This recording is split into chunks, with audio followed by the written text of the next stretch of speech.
When gas prices spiked to $4 a gallon in 2008, who fought for the average American at the pump? Newt Gingrich.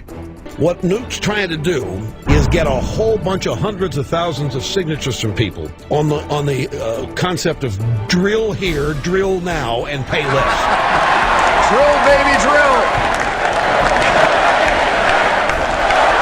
Hey, you guys were ready to break out. Woo!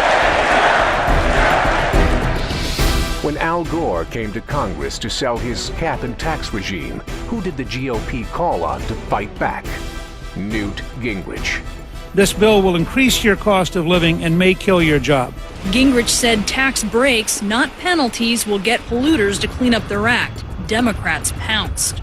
Mr. Gingrich, I'm sure glad you're not in charge of foreign policy. Do you think the only way to incentivize a country is by offering them more and more carrots? Mr. Chairman, I don't think of American citizens the way I think of foreign dictators, and I don't think this Congress should punish the American people.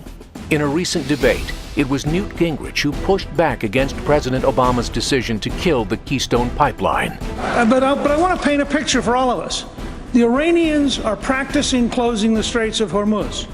The Canadian Prime Minister has already said to the American President, if you don't want to build this pipeline to create 20,000 American jobs and bring oil through the United States to the largest refinery complex in the world, Houston, I'm going to put it straight west in Canada to Vancouver and ship the oil direct to China, so you'll lose the jobs, you'll lose the throughput, you'll lose 30 or 40 years of work in Houston.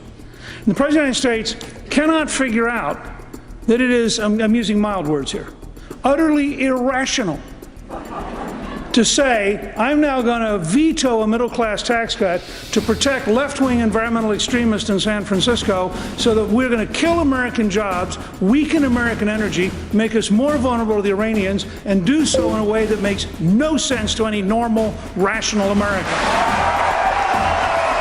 As president, Newt Gingrich will fight for American energy independence.